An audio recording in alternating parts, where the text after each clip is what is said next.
ni nacyo ndogereta ntabwo nigeze musambwira ariko ibi bintu ngiye mbibona gutya nawe yagiye kubona ndi mu bantu barwanya ubuyobozi bwe batabwemera icyo nicyo ndogereta nicyo sabira Imana imbabazi wenda nicyo nakubwira ngira ngo nibo bwa mbere muri ADP twagize ikibazo cyo kuba ubuyobozi bushobora kuva bujya muri gereza ni ikikwemeza ko hari ibibazo nambwira mu mbabarira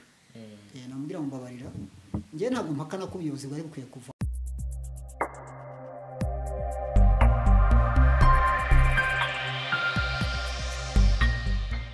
Reka twongere tubasuhuze mwese mukurikira ibiganiro bya Ahava TV tubifuriza amahoro y'Imana kugubwa neza guhaha mu karonka aho muherereye hose mu bice bitandukanye by'isi ndetse tunabashishikariza gukora subscribe ku batarabikora gukora kuri notification kugira ngo ibiganiro tubagezaho mujye muba abambere bumva uburyohe bwabyo maze ibintu bikomeze bigende neza ndetse n'umuryango wa Ahava TV ukomeze kwaguka. Uyu munsi nkuko dutumira abantu batandukanye bafite ibitekerezo bitandukanye abantu bafite ijambo rifatika rifite icyo aho ribavana aho ribageza uyu munsi twazanye uyu mugabo mureba imbere ya kamera ariko mbere yo kumuvuga reka mbanze musuhuze muraho neza muraho nakomeye amakuru y'iminsi amakuru ni meza turabakiriye rero kuri Ahava TV turabyishimiye iby'igiciro kuganira na Mahoro yego kuri TV yacu yego amakuru ni meza imyaka myinshi ariko twagarutse nibyo tugomba kugaruka tukubaka umurimo w'Imana tugakomeza tugashyiraho itafari cyane Mahoro ni muntu ki amazina yanjye ni Mahoro Jean Napoleon ndi umugabo wubatse w'imyaka 47 ufite umudamu n'abana 7 n'umukwe n'umwuzukuru umva ko ndi umuntu w'umusaza umusaza cyane iyo mbi kuvuga abana ndavuga ngo ni abana 8 kuko n'umukwe n'umwana yego n'umwuzukuru naka umwana imyaka 47 urayifite 47 ndayifite ko kiri muto sukurebye physical appearance no kubera Imana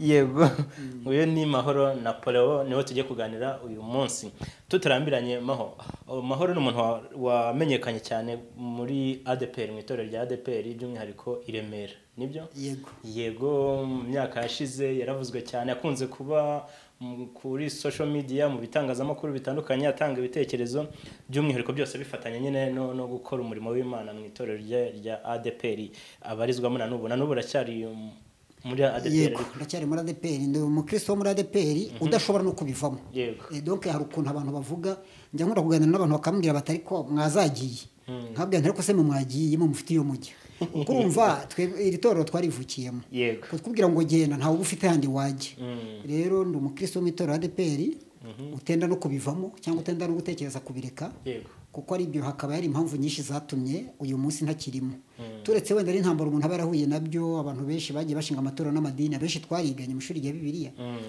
nk'umuyobozi wa Bethesda Holy Church Pastor Rugamba twariganye urumva ari abantu benshi twabanye cyangwa se twiganye uyu munsi bafite Imana yakoresheje ibintu bikomeye nagombye kuba naranajyanye nabo nanjye uyu munsi wenda nkaba undi muntu ariko ntago ari umuhamagaro wanjye numva ari kuba mu itorero ryanjye nkarikoramo umurimo w'Imana kugeza igihe Imana izavuga ngo birarangiye ngenda umuvuga ubutumwa w'ubushake wantumiye ngasenga Imana ikagira ikishyira ku mutima naza nkabwiriza ndi umuririmbyi ubyiyumvamo nayoboye korali ariko burya nanagize n'igihe cyo kugira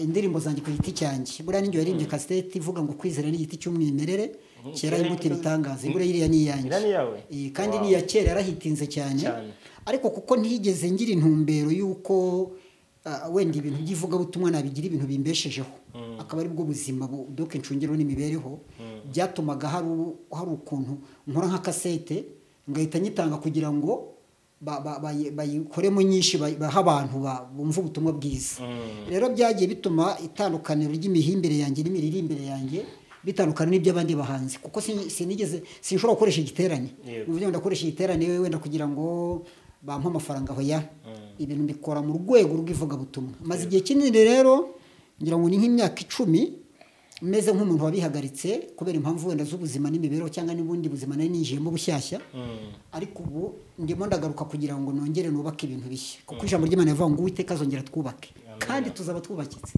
rero nibyo turi gutegura kugira ngo turebe uburyo twakongera gusubira mu murongo cyane ko ibi bintu ubona bya social media muri gospel ndi mu bantu babitangije kuko nigeze nanabiyobora nigeze nyobora ishyirahamwe ry'abahanzi n'abanyamakuru ba gospel icyo gihe nibwo byari bigitangira abantu batanabyumva abantu bibaza ko ujya muri media ukabona ko ari ikibazo cyangwa se abantu bakabifata nk'upagani ariko twabonaga ko focus yacu ko kuvuga ngo ni gute dushobora kwagura ubwami bw'Imana bukajyana n'ikoranabuhanga uyu munsi rero byagezweho niba uyu munsi amatorero n'amadini bashobora guterana bakoresheje YouTube bakoresheje imbuga nkoranyambaga mbona ko ari umusaruro tumaze kugira uyu munsi nshobora gukora ikiganiro hano kuri Ahava kigakwira isi yose abari muri Amerika mu Bwongereza mu Bubiligi bose bakakibona kubera iki ubwami bw'Imana bwagiye bwaguka buriya nimubona iterambere ry'isi rije sometimes ntimugatekereze yuko ari ibintu bije bitafite nicyo bizamara ku murimo w'Imana kuko uyu munsi uburyo ivuga butumwa rihagaze mba nibaza ese iyo bari abasore bo muri Google bataza gutekereza ngo bakore uru rubuga rwa YouTube twari kwitwara gute muri iki gihe cya COVID-19 gere ko bimeze bite so ukabona rero n'ubwo wenda tuba dutekereza ngo ni iterambere ryaje ariko rigira nicyo rimara mu buryo bw'umwuka yego nguwo rero Mahoro n'umuntu ufite ubwenge usobanura ibintu kandi akaguha n'ingingo zifatika nari mbivuze mu mwanya washize ko ari umuntu amenyekanye cyane mu bitangazamakuru mu myaka yatambutse by'umwihariko amenyekana byisumbuyeho ku ngoma ya Usabwimana Samuel ni yari representant legal wa ADPR muri ya myaka yashize yayoboyeho imyaka 12 harya yakoze manda ebyiri ubwo ni imyaka 8 na manda imwe yari yabaye vice representant umva ari 12 kuri ngoma buriya ikindi nakongeraho buriya yabaye n'umwarimu wanjye buriya yaranyigishije Pastor Usabwimana yaranyigishije yanyigishaga isomo ryitwa umwuka wera yego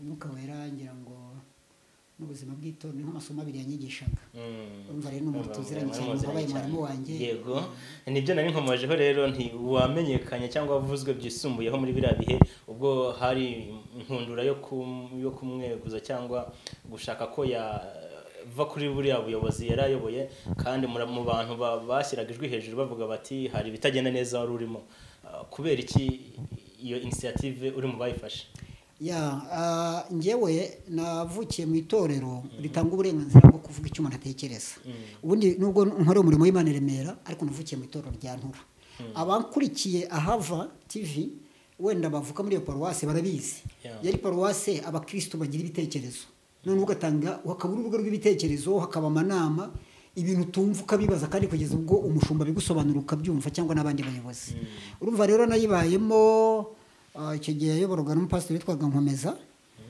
Philippe yaratashye Imana muri ruko ridashira ariko agatanga ijambo ku bakristo nkurira rero muri ubwo buzima kuva ndi umwana kuko natangiye ibintu byo kuririmba afite imyaka 7 muri za école de dimanche mfite imyaka 12 narinze gucuranga kandi nagize imyaka nka 15 ndidirije wa korali urumva rero nkurira muri ubwo buzima bw'uko cyane cyane ko uburyo inzego zari zubatse iwacu mu itorero ijambo ryari rifite abakristo nkumva rero umukristo afite ijambo hanyuma rero ngeze i Kigali nagombaga kuba umukristo w'inyarugenge mfite nagomba kujya muri korali Baraka hari n'abantu baho twabivuganye harimo umuhungu witwa Bisengi wari inshuti yanjye twakoranaga twavuganye tuti ngomba kuza muri Baraka karonka umurimo w'Imana ariko nza guteranira i Remera mbabona korali abahetsi mbona ni korali nziza ndavuga ngo nta mpamvu bitari muri byangombwa byagomba kuva Intura mbizanira Remera mu mukristo w'i Remera kuva icyo gihe rero za 98 98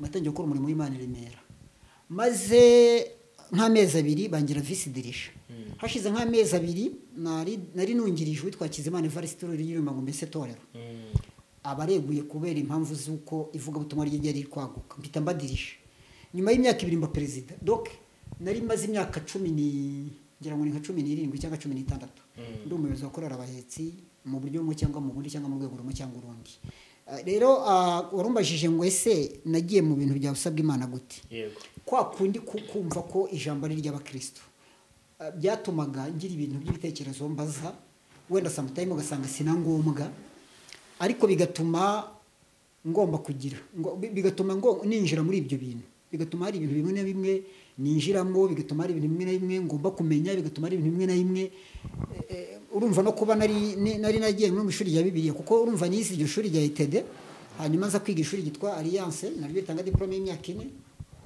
rya theology urumva kuba mu bintu bya teoloji bituma ari ibintu byinshi umenya. Ni kimwe nubwo ndi umu businessman buri munsi mba nkurikirana nk'ubu ncuruza amarangi cyane cyane, ariko ngomba kumenya ngo ibiciro biri ku nganda ameki kororo byagenze bite, iyaga byagenze bite, donc inganda ziri mu gihugu ziramukanya ibiciro bimeze bite, kugira ngo nanyize kubona uko nza kurangura. Urumva ibintu byose bikora follow up ukurikije uko bibamo. Noneho rero urumva nk'umuntu wakurikiranaga ibintu by'itorero byatumye igihe kigera biza kuba nk'uko ari abantu b'abarayiki cyangwa se b'abakristo basanzwe bitabazwa mu kibazo. Icyo rero ngewe cyanatumye we navuga ngo nkwiye kubivugaho nuko nabishyizemo imbaraga nyinshi. Urumva twagiye mu kibazo cya komite, abandi bari baragerageje bose baranditse byaranze, tubijyamo ari mu kwezi kwa kane, mu kwezi kwa munani ubuyobozi bwari buvuye. Ariko iyo sije ninjye wayizanye, ndababwira ngo mureke, mbwira abantu ngo abo twakoranaga nimureke tubishyire muri media turatubwira isi yose, turatubwira abanyarwanda bose, abakristo bose barabasha kumva kino kintu, hanyuma biraza gutuma bazajya baduhamagara, hanyuma tubakonvike dukurikije ibyo dushaka.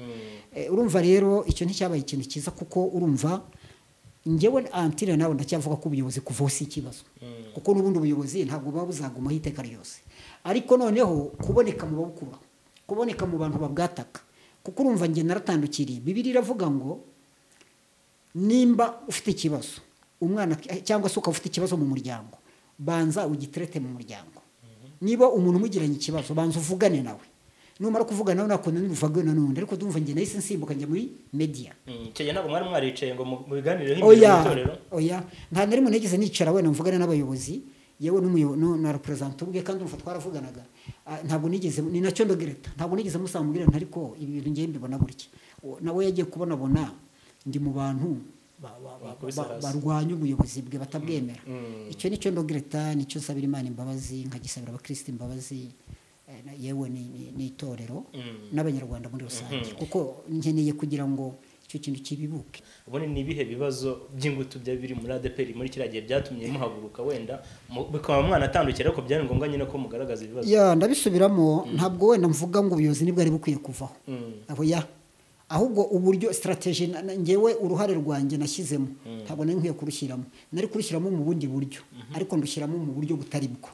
Hanyuma mu bibazo byari bihari icyo gihe, wenda hari ibibazo by'abapasiteri birukanwe, bari barahagaritswe, bitwa abapasiteri Karuranga Edouard, abapasiteri Rurangirwa Emmanuel, abapasiteri Karisimbi, abapasiteri Modesti. Hari ibibazo byinshi, ari ibibazo byinshi by'abantu bagiye bahagarikwa, ariko ukabona mu by'ukuri uburyo bahagaritswemo ntabwo ari uburyo busobanutse, ukumva bakakubwira ngo ni audit.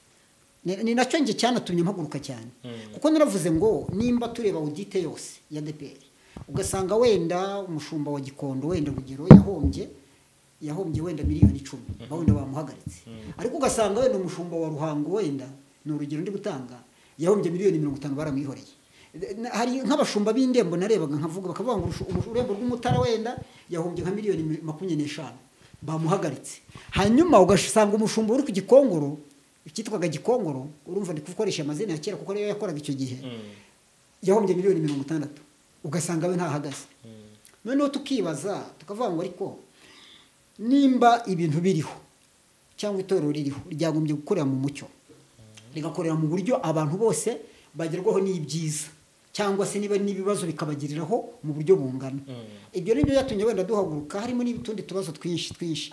Gusa wenda ntekereza ko hashobora kuba ari nk'ikibazo cyatumaga abantu bahagarika, wenda cyari gihishe tutari tuzi, wenda bakagaragaza audit. Niko njye ntekereza mu mutima wanjye, kuko ntabwo wavuga ngo audit y'abantu wenda 12 uhagaritsemo 5 barindura baritse, kandi ubona ko bose bagize ibibazo, cyane cyane ko ushobora no kureba ugasanga ayo mafaranga ntibari bayariye, ahubwo systeme yakorerwagamo ariyo yananizaga abantu, cyangwa se n'uburyo bwa financial ntabwo twari tubumenyereye. Ubu ngubu urabona dufite umuyobozi ushinzwe finance muri ADPR, wamanuka buriya no hasi uzasanga hari, urumva uwo muntu aba ari umuntu wabyize, ufite ubunararibonye muri byo, ushobora kubikurikirana. Ariko icyo gihe sintekereza ko ariko byari bimeze, kuko wasangaga amaudite yose yaragiye agonga abantu. Kuva icyo gihe ngira ngo hashize imyaka irenga 10 ntabwo harongera kuba ibibazo by'amaudite, kuko urumva abantu babashije kubaka ibintu mu buryo bugezweho. Rero wenda ikintu cyatumye nza muri ibyo bintu nicyo cyari cyabaye, harimo utubazo twinshi, ariko icyari gikomeye cyane n'abantu bari bagiye bahagarikwa mu buryo budasobanutse. Yego, Mahoro, muri kiriya gihe wenda nuko ntabikurikiranaga cyane muri ibyo bihe, wenda hari abavugaga ko wowe ubwawe wataka Samuel ku giti cye, abandi bakaba bavuga ko wataka systeme ubundi kuri wewe icyo gihe ni warwanyaga Samuel cyangwa warwanyaga systeme? Ntabwo nigeze ngaragara nk'umuntu urwanya usabwa Imana Samuel. Ngiye nagaragaraga nk'umuntu urwanya systeme. Nabonaga systeme itari clear. Donc nkavuga ngo nimba ibintu byacu byubatse ndabyibuka neza. Ngiye ndi umwe mu bantu bagiye batanga n'ibitekerezo bivuga ngo hakabaye ko twubaka inzego zijyanye n'uko igihugu cyubatse. Nubwo ubuyobozi bushyashya bwabonye ko ari ngombwa ko wenda nk'uturere twavaho, ariko wenda nk'indembe 5 numvaga ndi mu bantu bashyigikiye ko arizo zabaho. Iby'uturere byo wenda bifite abandi bagiye babitekereza cyangwa bakabizana, ariko nge narwanyaga systeme muri ubu buryo. Ubundi ngiye naravugaga ngo niba dufitwe kugira abakozi benshi, tugira abakozi bakeya kandi babaho neza. Ari kandi gitangaje nakoraga ibyo byose ntabwo nari umukozi uhembwa. Ibintu byose ngiye nagiye nkora mu itorero nabikoraga nk'umuntu ukorera Imana, wenda nkagira ishyaka ryinshi. Urumva nafashe umwanya wanjye njya nkumba mu gihe abashumba n'abakozi bose bagiye muri nkumba mu Ruhengeri, nabyita nko mu itorero ry'igihugu. Nanjye nari impari igihe cyose bahamaze nicyo nahamaze, nanywe essence na paritse imodoka nataye akazi kanjye. Kandi we abari bahari barandikirwaga, barahembwaga, za ordre de mission barazibahaga, ariko nge ninjye muntu waba guhari uvuga ngo ibyo ndi gukora ndi kubikora ni ishyaka ry'umurimo w'Imana. Rero ntabwo nakubwira ngo wenda ngo narwanyishe Samuel, kuko Samuel ntacyo twapfaga. Nge narwanaga na systeme uburyo yari imeze. Donc uburyo ngiye nifuzaga ko systeme imera cyangwa uburyo byaba byubatse ni nkuko uyu munsi bari kubyubaka. Uyu munsi nyuma y'imyaka 10 nibwo bari kubaka ibintu ngiye natangiraga kuvuga muri iyo myaka, mbere y'imyaka 10. Igihe nabivugaga navuga ngo tugomba kugira abantu bakiri bato bagomba kuyobora itorero bafite aho baryerekeza. Tugomba kugira abantu bafite capacity, aho kugira ngo abantu bari incapacity ahubwo bakaba bafite capacity yo kuba bayobora. Tugomba kugira abantu bakishijwe bafite ubuhamya. Tukuvuga ngo umupasitoro ariko baragukekaho ibi n'ibi, baragukekaho ubujura, baragukekaho ibindi. Donc niwo murongo nabonaga. Uyu munsi nibwo biri kuba. Yego, uyu munsi nibwo biri kuba, ariko dusubira inyuma gatoya mbere ho y'uyu munsi. Icyo gihe mukimara kumugabaho ibitero we na n'itsinda mwari mufatanyije nyine kunenga ibiro cyangwa kubona ko ibintu bitari kugenda neza, hagiye hindi ngoma iyo ntibyagenze neza, bisa naho byadogereye. Icyo gihe mwabyakiriye gute ko mwarwaniye ishyaka itorero no aho kugira ngo rijye ku murongo rikajya ryajya mu kaga kurushaho? Mu by'ukuri nubwo wenda nabonetse mu bantu bavuga ngo ubuyobozi buveho kandi bukanavaho, ariko uburyo ubuyobozi bundi bw'igihugu ntabwo mbizi. Hari igihe abantu bambwira wazanye abantu barabazana bica ibintu mu itorero. Ngiye mu byumweru 2 nemaze kubona ko twagize ikibazo. Juste n'umunsi wa mbere ubuyobozi bujyaho, ndibuka ko abayobozi representa naramuhamagaye kuri radio, nari mfite ikiganiro nari gukora mu cyitwa Tembea na Yesu. Ndamaze nese ko biri kuvuga ko abaye umuyobozi abashumba bagushyizeho nibyo, ati twagiye gutabara uwo mutabara so babaye iki. Urumva ikibazo cyari gihari, ntabwo wafata umuntu wabaye muri system y'imyaka 12 yiyoboye. None ngo nurangiza uvuge ngo uwo muntu ngo afite ubushobozi bwo kuza kugira ikindi kintu ari buze gukora. Mbose uko ndanagaya ngo abayobozi bagiye ntacyo bakoze, barakoze kuko bakoze ibyo bagomba gukora. Kuko nibi tuba tuvuga ngo wenda ngo hagiye amaparuwase menshi, hari abantu benshi bafite amasezerano ko bazabona imirimo, barayibonye. Hari benshi bari Imana yarabwiye ko izaha amaparuwase, barayabonye. Nta deni Imana ifite kandi abo yakoresheje nabo bayobozi. Ariko nge mu byumweru 2 nahise mbona ko azavuka mu bibazo, kuko wenda icyo nakubwira ngira ngo nibwo bwa mbere muri ADP twagize ikibazo cyo kuba ubuyobozi bushobora kuva bujya muri gereza. Ni ikikwemeza ko hari ibibazo. Ibibazo nge narabibonye, ariko ndavuga ngo ntabwo nshobora kujya kurwana nabyo. Biraza kugaragara ko ndi umuntu w'umunyentambara, ndi umuntu udashobotse. Mpitamo kubivamo, mpita ko nanjye ninjira mu bibazo byanjye, biza kuntera nyine kuko nari mfite ibibazo muri business, njya muri gereza maramo imyaka 5. Ubwo urumva muri iyo myaka 5 nabo ngira ngo nabo baje bansangamo. Urumva ko havutse mu bibazo, ariko icyo navuga nuko bakoze ibyo bagombaga gukora nabo. Bakoze ibyo bagombaga gukora, ariko ntabwo nabwira ngo byabaye clear. Ahubwo wasanzwe nyine nka bya bindi uvuga ngo ese ibintu twitaga bibi ko nibisimbuye bigiye kuba bibi, ibyo bimeze biti. Ariko ubuyobozi bundi bwagiye bwakurikiyeho wenda ntabwo nabo baye muri ofisi nari impari, naho nziye umva njya mu byo kwiyubaka, kuko umuntu abarasenyutse bikomeye, ejo bundi nabwo buvaho. Ubu rero uyu munsi nakubwira ngo ubuyobozi nzi n'ubu bugiyeho. Turajya ku buyobozi bw'uyu munsi, hari akantu komojeho ko wagiye no muri gereza nyine, buriya ubuzima nyine ni kuzamuka no kumanuka, maisha ni kupanda na kushuka niko Muswahili yavuze. Ariko kujya muri gereza burasi nk'akanyafu Uwiteka yakunyujijeho kubera ko ahangaye umuntu mukuru. Urumva si n'umuntu mukuru wenyine. Itorero ni ikintu gikomeye. Itorero ni ikintu gikomeye, buriya abantu baba batekereza gukina n'ibintu, ariko buriya hari ibintu bibiri dushobora gukina nabyo. Dushobora gukina n'igihugu, dushobora gukina n'itorero. Kuko buriya hari igihe ndeba abantu baragenda bakajya kuri za YouTube bakavuga utuntu tw'amagambo ku gihugu, nk'abari bavuga ibyo mukina nabyo ntabwo mubizi. Kubera ko igihugu ni ingobyi iguhetse, ntabwo ushobora ukina n'ingobyi iguhetse. Itorero naryo ni umubyeyi, ntabwo ushobora gukina n'umubyeyi, kuko festival ashobora kukuvuma. Rero nge nubwo nafunzwe wenda nkavuga ngo ndazira amasheke, ndazira inyandiko mpimbano, ndazira ko bandega ruswa ibiki n'ibiki, reka mvuge ko nabikoze, sibyo? Ariko hari n'abandi wenda babikora ntibafungwe, bakabikemura bikarangira, bakora amasheke sans provision, akagira amahirwe amafaranga akayabona akadeposa kuri account, ikibazo kikava mu nzira. Ariko kubera ibintu byari byabaye, nge nahise mbona ko bizava mu kibazo. Uribaza nagiye muri gereza, njyamo wenda ku bibazo runaka bindi, hanyuma ngezemo ba bandi bari abayobozi nabo barazamo. Umva nishyano kubona representant, vice representant, ushinzwe ivugabutumwa, ushinzwe finance, abantu bagera muri 5 hafunzwe abantu 5. Ntago ari ikintu buriya, ni ibihe bidasanzwe byabaye ku itorero.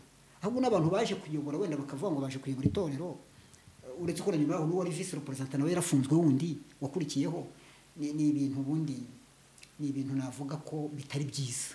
Kandi mu by'ukuri dukwiye kubona ntabwo ikibazo kiba kiri mu bibazo wenda turi kurego cyangwa abantu baba barezwe. Kuko buriya reka nkubwire, ntuzigere utekereza ngo niba ugiye muri gereza ngo uvuge ngo urarengana, kuko nubwo wavuga ngo urarengana, amategeko aba yamaze kukwemeza icyaha.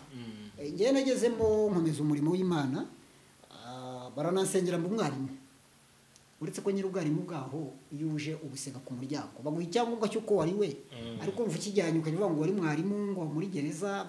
Urumva umuntu wagiye muri gereza abantu ntibagufata nk'umuntu, bagufata nk'igicibwa, abantu bagufata nk'ikintu cy'igicibwa, kubabwira ngo waraje ngo wari mwarimu, ariko twakoze umurimo w'Imana. Kuko ndibuka ko Kimironko nabaga muri Nyobozi, tugeze ngeze Impanga, kuko Kimironko haramaze gushya, ngeze Impanga bangira umunyamabanga w'itorero, mara nk'umwaka n'igice, ndahavanza amageragere naho natahiye, naho nabaga muri biro Nyobozi, nabaga mu buyobozi. Hari umurimo w'Imana urakorwa. Ubusanga umuntu yoboye itorero muri gereza, wagira ngo ni representant nk'uwo hanze, doka bafite agaciro, bari umuntu washywe cyane. Rero ntabwo nubwo twagiye tujya mu bibazo twakomeje gukorera Imana, ariko icyo nakubwira cyo mbabona ko harimo impamvu z'umurimo, harimo impamvu z'uburyo bwo nk'akanyafu k'Imana. Uretse ko Imana igira impuhwe igakubita gakeya wenda ntibabaze cyane, ariko ntutekereze ko naga imyaka 5 ari mikeya uri mu buzima nka buriya. Mahoro, tugenda dusatira umusozo nk'ikibazo kibanziza cyanyuma, wari uri kumwe n'irindi tsinda nyine icyo gihe ryagaragazaga ko itorero ritayobowe neza. N'ubu umunsi wa none hari itsinda njya numva ngo nzahura torero, bahora bandikira perezida, naje ubona ngo bandikiye niba ari RGB sinzi baranikiye ndemenya ari perezida Tena.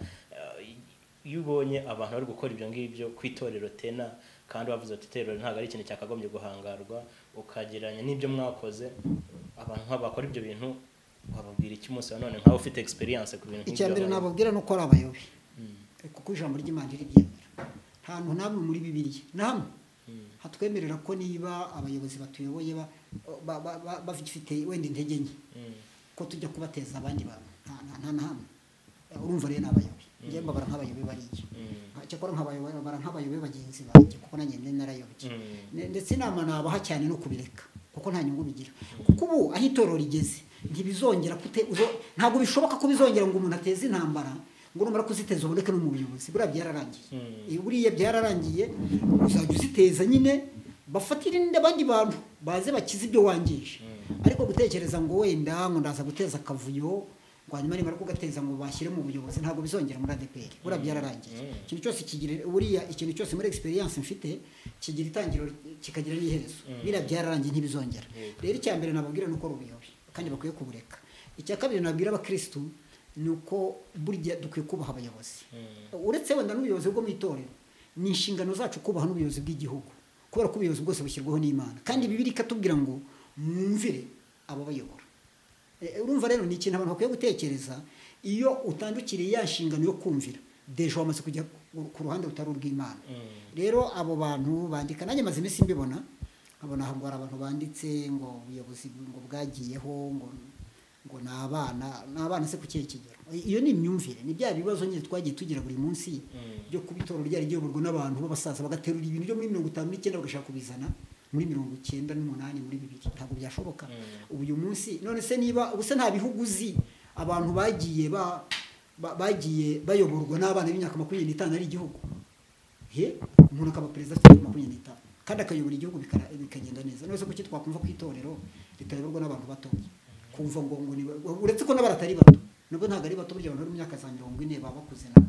Rero gutekereza ugasanga abantu bahagurutse barimo bararwanya itorero, njye mbita abayobe, kandi inama nabagira nuko bireka kuko nta hantu bizabageza. Niba ari abanyabugingo bazisanga bari kuri kamera nk'uko kwanjye barimo bihana, kubera ko byanga ibikundi ibintu wakoze ntabwo babisobanutse. Uyu munsi Mahoro aramutse ahuye na Usabwimana Samuel, niki kintu wamubwira kikuri ku mutima? Nambwira mumbabarira, njye ntabwo mpakana ko ubuyobozi bwari bukwiye kuvaho kuko bwari bufite intege nke, hari za weakness nyinshi cyane zagaragaraga, ariko uburyo byakozwemo cyangwa se inzira nge nanyujijemo, urumva inzira yo kunyura muri media, nayo ifite ikiganiro cyitwa Tembera na Yesu twagikoranaga na Sugira Steven, nicyo twanyuzagamo ibintu byinshi, tugatumira abo bantu bose bafite ibibazo kugira ngo baze tuganire. Ariko mu by'ukuri wabire ukabona si ibiganiro byo gushaka kubaka, ahubwo ni ibiganiro byo kuvuga ngo niki twakora kugira ngo ubuyobozi buveho. Hari n'izindi nzira zari gukoreka n'ubwo ubuyobozi bukavaho hanyuma hakajyaho ubundi, ariko bitabaye ngombwa ko dufata abantu bakuze, abantu bakoreye Imana tugira tubashyire muri media. Icyo ni ikintu wenda mvuga nawe, kandi niba kurikirana ibiganiro cyangwa n'ikiganiro gikurikirana azabyumva. Icyo nambwira mbabarira, ariko se nambwira mbabarira kuko wavuyeho, ahubwo n'uburyo n'inzira twagiye tunyuzamo ibintu zitari zikwiriye. Hanyuma rero dusoza, ni iyihe shusho ubona kuri ADPR cyangwa mu mboni zawe ADPR ayibonete mu myaka nka 20 imbere cyangwa mu myaka? Iyo urebye ubona ko ibintu twaharaniraga wa munsi uyu munsi nibwo biri gusohora, kuko twaravugaga ngo nihayobora abantu bafite capacity, bafite ubushobozi, bafite gutekereza, bafite vision, bashobora gutekereza itorero batari mu nyungu. Buriya twagiye tugira ibibazo, ugasanga abantu bagiye muri biro bahagera bagahindura amategeko, ugasanga baranditse baravuze ngo tuzafata niba umuntu avuye muri biro azageza abo umushumba w'ururembo, kandi indembo ni 5. None ukibaza ngo ese niba muvuye muri biro muri 5 mukaza mugafata indembo 5, ejo ya biro yagiye nayo ikavaho muzakera izindi. Ariko ugasanga biraterwa nuko buriya abantu bakuze, nanjye ndi gukura niho ndi kujya, biragoye kubaha intumbero y'ikintu kuko utangira gutekereza wirebaho. Ubu ngubu mu myaka 20, mu myaka 10 iri imbere nzaba gize imyaka 57, nzaba natangiye gutekereza pension. None rero iyo uwo muntu iyo umuhaye gutekereza ibintu by'abantu benshi biba bigoye kuko kubitegura biragoye. Burya n'abayobozi bakuru baba bayoboye n'ibihugu, niyo mpamvu uzabona bajya bafata abantu bakiri batoya kugira ngo baze babafashe, kuko ibintu aba ari ibyabo. Abantu bakiri bato, yaba igihugu yaba itorero, aba ari ibyabo, baba bagomba kubigiramo uruhare no gushyiraho imirongo migari igomba gutuma bagira aho bava naho bagera. Rero uyu munsi iyo ndebye ubuyobozi buriho n'uburyo buri gukora, bari gukora ibintu twatekerezaga muri iyo myaka 10 ishize, uburyo twavugaga twagombye kuriyanta itorero ryacu, uyu munsi niwo bari kubikora, kandi ntekereza ko hamwe no kubasengera Imana izabashoboza kugira bagera. Mahoro, murakoze cyane.